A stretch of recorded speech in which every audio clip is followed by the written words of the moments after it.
तर बघा पिठात छान असा गोळा घालून घ्यायचा आहे.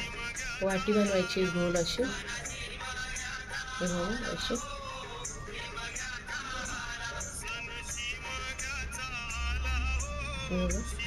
आता आपण याच्यात पुरण भरूया.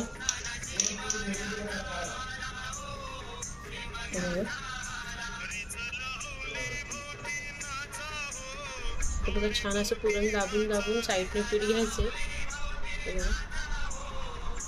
असं छान असं गोळा करून घ्यायचा आहे. बंद करायचं वरचं.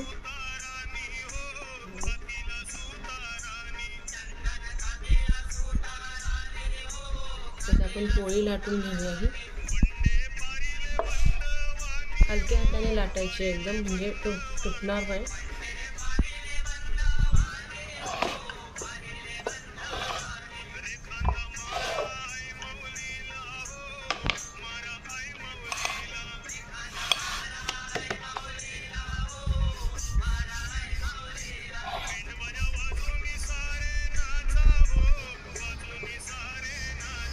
तर बघा आपली पोळी मस्त अशी लाटून झालेली आहे. बघा शेकवून घेऊन पलटून घेऊया पोळी आपण. बघा तूप लावायचं वरती.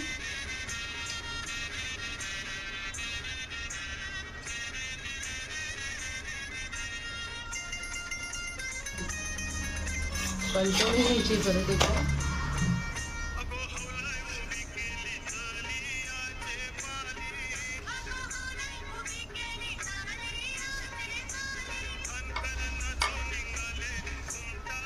बघा टम्मा अशी मस्त आपली पोळी फुगलेली आहे. इकडनं पण लावून घ्यायचं व्यवस्थित.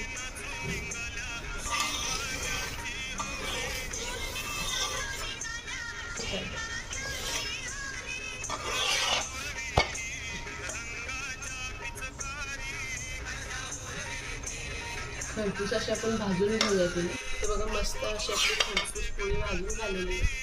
तर अशा आपण सगळ्या करून घेऊया. अशा पद्धतीने सगळ्या पोळ्या आपण करून घेऊया. बघा मस्त आपल्या अशा पोळ्या झालेल्या आहेत सगळ्या. तर बघा अशा प्रकारे आपल्या सगळ्या पोळ्या झालेल्या आहेत. बघा आपल्या 1 किलोमध्ये एवढ्या अशा पोळ्या तयार झाल्या. 30 पोळ्या आहेत. 1 किलोमध्ये आपल्या 30 पोळ्या तयार झालेल्या आहेत. तर आता आपण यांना डब्यात भरून ठेवूया. चला.